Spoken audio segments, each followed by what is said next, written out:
Mission 2022 को लेकर तमाम दलों ने अपनी कमर कस ली है। कांग्रेस ने भी अपनी तैयारी शुरू कर दी है। हमारे साथ कांग्रेस के वरिष्ठ उपाध्यक्ष जोत सिंह बिष्ट मौजूद है। क्या कुछ तैयारी कांग्रेस की है और किस तरीके से अब चुनावी नैया को पार लगाने की चुनौती उनके सामने है, बात करेंगे जोत सिंह बिष्ट से। जोत सिंह बिष्ट जी, स्वागत है आपका डेली प्रेस न्यूज जी, में। धन्यवाद। सर, क्या कुछ तैयारी है कांग्रेस की? देखिए, आपने देखा होगा कि कांग्रेस पार्टी पहले जब चुनाव की तिथियां घोषित होती थी उससे लगभग 1 महीने पहले से सक्रिय होती थी और उसकी वजह से हम 15 दिन से लेकर के 1 महीने के चुनाव के मैदान में जाते हैं। ये पहला मौका है कि उत्तराखंड में पार्टी 7-8 महीने पहले से पूरी तरह से सक्रिय हुई है। उसमें जो पहला काम हुआ, दिल्ली में पार्टी हाईकमान ने जिस तरीके से सारे लोगों से बातचीत करने के बाद प्रदेश अध्यक्ष और नेता प्रतिपक्ष के पद में बदलाव करने के साथ जो 9 कमेटियां बनाई, जिसमें चुनाव अभियान समिति है, चुनाव प्रबंधन समिति है, आउटरीच कमेटी है, मीडिया कमेटी है, तो ऐसे 9 कमेटियां बनाई हैं और सब लोगों को समय रहते जिम्मेदारी दे करके उनके समीक्षा बैठकें करने का काम हो गया। उसके बाद 3 दिन का एक मंथन शिविर हमारे ऋषिकेश में हो गया। ये सब काम करने के बाद सबको उनका काम समझाने, उनकी राय लेने, मैनिफेस्टो में क्या होना चाहिए, पब्लिक क्या बोल रही है, उस पर फील्ड में जा करके लोगों से जानकारी हासिल करने के काम के साथ कल 3 सितंबर से खटीमा से हमारी एक यात्रा शुरू हो रही है जो 6 सितंबर तक चलेगी। 4 दिन की इस यात्रा में ऊधम सिंह नगर जिले की 9 विधानसभा और नैनीताल जिले की 4 विधानसभा, कुल 13 विधानसभाओं में हम परिवर्तन यात्रा के नाम से एक यात्रा निकाल रहे हैं, जिसमें हम राज्य की जनता से ये अपील करेंगे कि भाजपा की जो भारी बहुमत वाली सरकार है, 57 विधायकों वाली सरकार है, इस सरकार ने आपके किस अपेक्षाओं पर खरा उतर करके नहीं दिखाया। सवाल केवल कोरोना के नहीं कि साहब सरकार कोरोना की रोकथाम में फेल रही, बल्कि राज्य की जो आर्थिक हालात हैं वो बद से बदतर है। राज्य में जो बेरोजगारी का आंकड़ा है वो राष्ट्रीय आंकड़े से 2 गुने से ज़्यादा है और उसके साथ महंगाई का हाल ही है कि केंद्र की सरकार जिस तरह से घरेलू गैस सिलेंडर के दाम में बढ़ोतरी कर रही है। जिस दिन 2014 में भाजपा सत्ता में आई थी दिल्ली में, तो 400 कुछ रुपए का सिलेंडर आज लगभग 900 रुपये पर पहुँच मैं गया। रुकना चाहूँगी, आप तमाम खामियां गिनाकर परिवर्तन यात्रा निकाल रहे हैं। बीजेपी भी जा रही है जनता के बीच जन आशीर्वाद यात्रा के जरिए आशीर्वाद ले रही है जनता का, उसको कैसे देखते हैं? देखिए, वो आशीर्वाद जनता जरूर देती है उनको जो अच्छा काम करते हैं। भाजपा इन 4.5 साल में एक अच्छा काम करके दिखा दी कि साहब उन्होंने ये अच्छा काम किया तो उनको आशीर्वाद मिले। उन्होंने 2017 के विधानसभा चुनाव में जिस तरह से डबल इंजन की सरकार का हवाला दे करके मोदी जी ने यहाँ पर आकर के उत्तराखंड के लोगों को विश्वास दिलाया और केदारनाथ की गुफा में बैठकर जिस तरह से लोगों को भ्रमित करने का काम किया, तो भाजपा की ढोल की पोल खुल गई है और महंगाई पर काबू नहीं हुआ, बेरोजगारी का कोई इलाज नहीं निकला, अर्थव्यवस्था खत्म हुई, महिलाओं की सुरक्षा अपने आप में आज भी सवाल बना हुआ है और राज्य का किसान दिल्ली की सीमाओं पर बैठने के साथ अगर यहाँ पर आत्महत्या कर रहा हो इस छोटे से राज्य में जहाँ छोटी जोत के किसान रहते हैं और उसके अलावा व्यापारी जाकर के एक मंत्री के सामने जहर पी रहा हो, तो वो अपने आप में बहुत सारे सवाल खड़े करता है। राज्य के अंदर जो हमारा कर्मचारी तबका है वो हड़ताल के अलावा 4.5 साल में कुछ और हुआ नहीं। उनके वेतन की समस्या से लेकर के उनकी अलग अलग किस्म की जो समस्याएं हैं और जो रिटायर्ड कर्मचारी है उसकी पुरानी पेंशन बहाली की जो सवाल है, तो ये सारे सवाल खड़े हैं। राजधानी का सवाल खड़ा है, किसी एक सवाल पर तो समाधान निकला होता और कोरोना में जो हाल रहे वो आज आपसे छुपे नहीं। जो पहली लहर कोरोना की आई तो उसमें हमने ये कहा साहब कि किसी को भी नहीं पता था कि क्या होने वाला है, किस ढंग की बीमारी है, उसमें दिक्कतें हो सकती थी।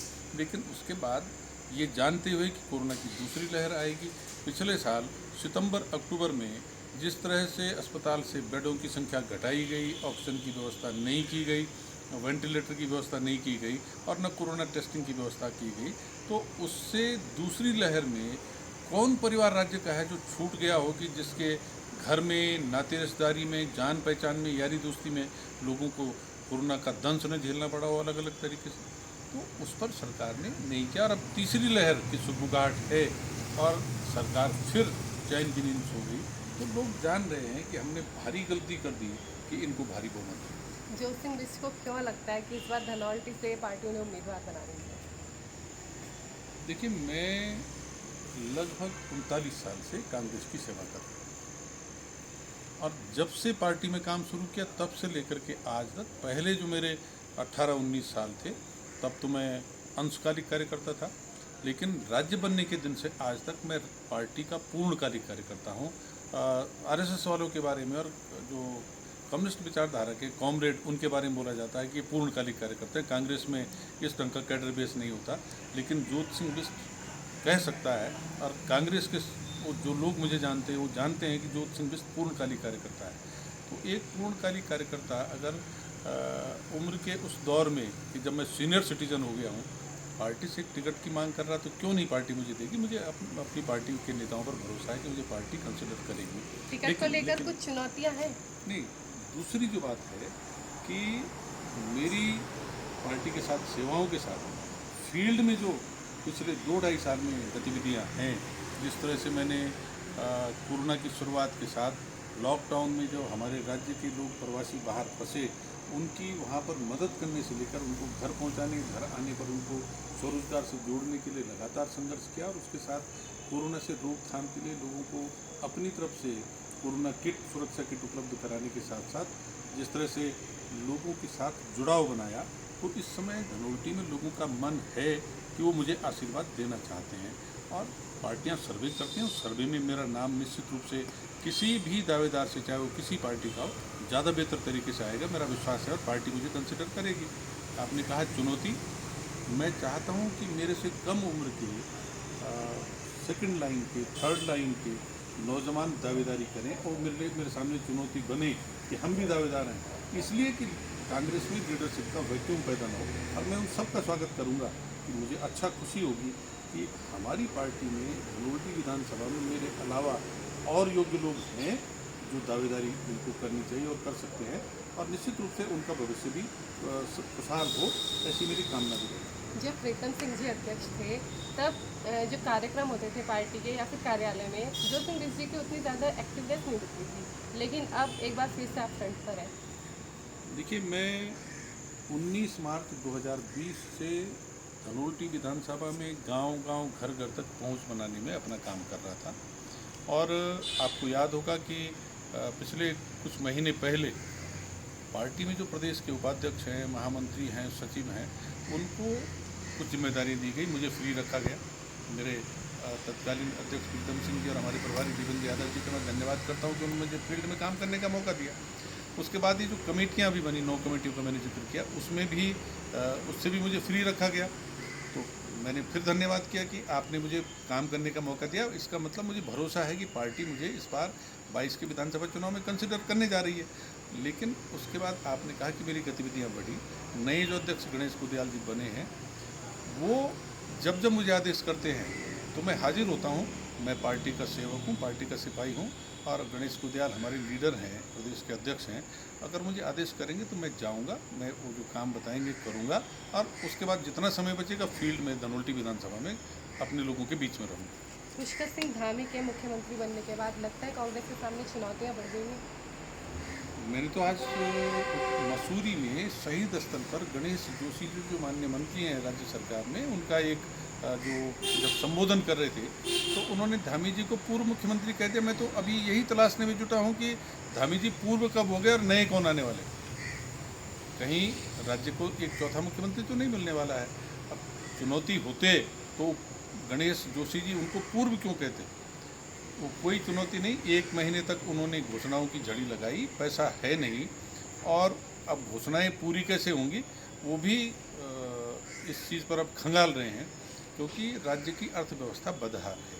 केंद्र ने, मैंने सुना कि 720 करोड़ के पैकेज की सहमति दी है, जारी नहीं किया है। और अगर जारी भी करेंगे तो जो 4.5 साल काम करने के थे वो समय निकल गया।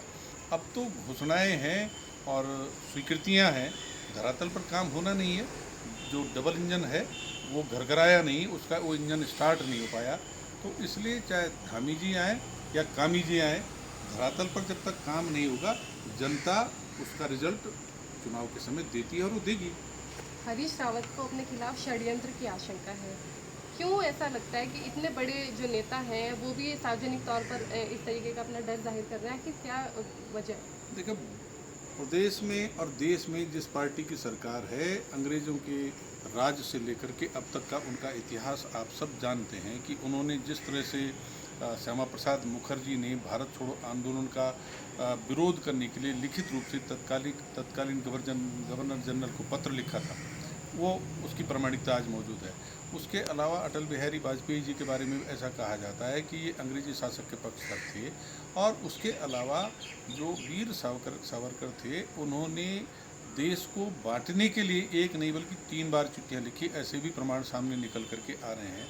तो ऐसे तानाशाह प्रवृत्ति के लोग या तानाशाह शासकों के पक्षधर जब सत्ता में बैठते हैं तो वो तानाशाह हो जाते हैं। फिर वो नियम कायदे कानून की बात नहीं करते हैं। और बहुत सारी ऐसी घटनाएं हुई हैं कि जिससे भाजपा हर उस व्यक्ति को जो कांग्रेस में जनता का लोकप्रिय नेता दिखाई देता हो, साम दाम दंड भेद से उसके खिलाफ षड्यंत्र रच करके, उसके खिलाफ साजिश करके और उसको प्रताड़ित करने का काम करती है। तो हरीश रावत जी ने ये शंका व्यक्त की है, इसमें कुछ भी गलत नहीं है। उनके खिलाफ जिस ढंग से वो स्टिंग ऑपरेशन कराया गया, फिर बिना उसकी सीबीआई जांच और सीबीआई की तलवार उनके सिर पर लटका रखी है, जिस तरह से उनकी सरकार गिराई गई, वो भी एक बड़ा षड्यंत्र था। तो अब भी भाजपा अगर देखेगी कि हरीश रावत जी के नेतृत्व में कांग्रेस सत्ता का परचम लहराने वाली है, फिर कोई षड्यंत्र करेगी। वो आशंका हरीश रावत जी ने जाहिर की, इसमें गलत कहा। सर, एक आखिरी सवाल है। आम आदमी पार्टी ने भी इस बार उत्तराखंड में दस्तक दे दी है, तमाम लोक लुभावन वादे किए गए हैं, क्या लगता है कांग्रेस को फर्क पड़ेगा उस कहने से? देखिए, आम आदमी पार्टी ने ये भाजपा की बी टीम है। और मेरे एक अभिन्न मित्र जो इस राज्य में 2 बड़े ओहदे पर रहने के बाद रिटायर हुए, उन्होंने पहले भाजपा ज्वाइन की और उसके बाद आप पार्टी ज्वाइन की। तो मेरी 3 दिन पहले उनसे बात हुई। उन्होंने कहा, मैंने कहा भाई आपने आपकी सदस्यता ली, आपकी एक्टिविटी मुझे दिखाई नहीं दे रही। बोला मैंने 2 महीने के बाद आप पार्टी से भी किनारा कर लिया और भाजपा और आप में कोई फ़र्क नहीं, दोनों षड्यंत्रकारी हैं और इन षड्यंत्रकारियों से इस राज्य की रक्षा हो, ये उनका मानना था। तो ये एक दूसरे के पूरक हैं। असल में आपको अगर एनालिसिस करें, आप पार्टी हर उस राज्य में जहां कांग्रेस उसको मजबूत दिखाई देती है, भाजपा की फंडिंग पर चुनाव लड़ने जाती है ताकि वो कांग्रेस को नुकसान पहुंचा सके। लेकिन यहाँ पर उन्होंने जो सैनिक पृष्ठभूमि के व्यक्ति को अपना मुख्यमंत्री का चेहरा घोषित किया, उसका नुकसान भाजपा को होने वाला, क्योंकि पूर्व सैनिकों के वोट बड़ी संख्या में अब तक भाजपा को जाते रहे उनके छलावे की वजह से।